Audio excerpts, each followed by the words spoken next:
أعوذ بالله من الشيطان الرجيم بسم الله الرحمن الرحيم الحديث السادس عشر من الأربعين النووية. قال عن أبي هريرة رضي الله عنه أن رجلا قال للنبي صلى الله عليه وسلم أوصني قال لا تغضب فردد مرارا قال لا تغضب رواه البخاري. The authority of Abu Hurairah, may Allah Tabaraka wa Ta'ala be pleased with him. A man said to the Prophet alayhi salatu wassalam, counsel me. So he, peace and blessings of Allah be upon him, said, do not become angry. The man repeated his request for counsel several times, and each time he sallallahu alayhi wa alihi wa sahbihi wa sallam said, do not become angry. The hadith is in al-Bukhari, Sahih al-Bukhari. It is the shortest counsel, yes, the greatest one. La taghdab. If one can control one's anger, then everything else can be controlled. But how can one control anger? And anger is emotional. It does not ask you for permission when it arrives. How can you say to someone, do not become angry? I.e., do not do things or engage in conversations which lead to anger. If you see that you are conversing or you're talking to someone and you see that the conversation or the debate is being heated, and you know this is going to lead to anger, you know, stop it. Change your methods. Make sure you don't continue. So do everything to avoid anger. And if you happen to be angry, then make sure your anger does not lead you to do something you're not supposed to do. Does not lead you to violence. Does not lead you to haram, verbal haram, to do something that is haram. Because anger has to do with shaitan. The Holy Prophet ﷺ commands us to ask Allah Tabaraka wa Ta'ala's protection when we feel that we are angry or we are getting there. Say, A'udhu billahi minash shaitanir rajim. Because anger is fire.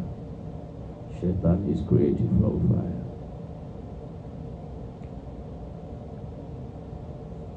Another way of putting our angers off is to make wudu, because water puts fire off, and anger is fire.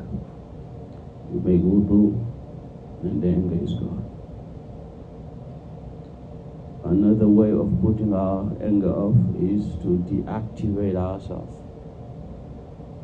You are talking to someone in a standing position. Once you feel angry, sit down and deactivate yourself. The more you deactivate yourself, the better. If you think that if you sit down, the person can attack or do something, move away, leave. So that is one of the ways you avoid anger. Anger, mutlaq al-ghadab, is not bad. It's not bad, because sometimes one needs to feel angry to make sure they solve a problem. If you don't get angry at your home and you let kids do whatever they want, or people do whatever they want, you don't feel angry because Allah's hurumat are violated, then your Islam is questionable. But anger, like desire, they are soldiers.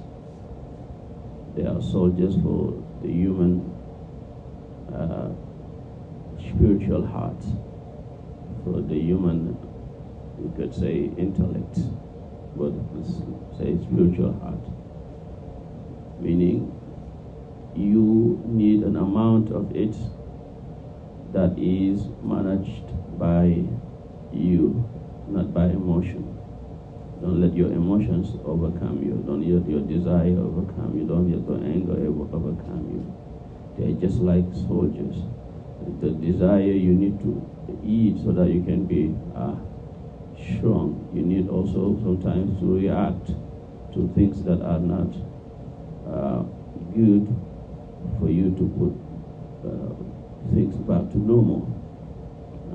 If you don't feel angry about haram, you will not be able maybe to change it. But that anger doesn't have to be emotional. It does not have to be for yourself. It does not have to be for the nafs, for your ego. It has to be for Allah Tabaraka wa Ta'ala. That's why one of the first things we are taught when we learn about this deen is وَأَنْ يُحِبَّ لِلَّهِ وَيُبْغِضَ لِلَّهِ وَيَرْضَى لِلَّهِ وَيَغْضَبَ لِلَّهِ. That the Muslim has to love only for the sake of Allah, hate only for the sake of Allah. He is pleased only for the sake of Allah, and angry only for the sake of Allah. So it has to be connected with Allah. So that's why the Prophet ﷺ repeated this counsel to the man who asked him, لا تغضب وأعطي جوامع الكلم وهو أفصح وأفضل الخلق على الإطلاق صلى الله عليه وسلم. هذا وصلى الله على سيدنا محمد وعلى آله حق قدره ومقداره العظيم. بارك الله فيك.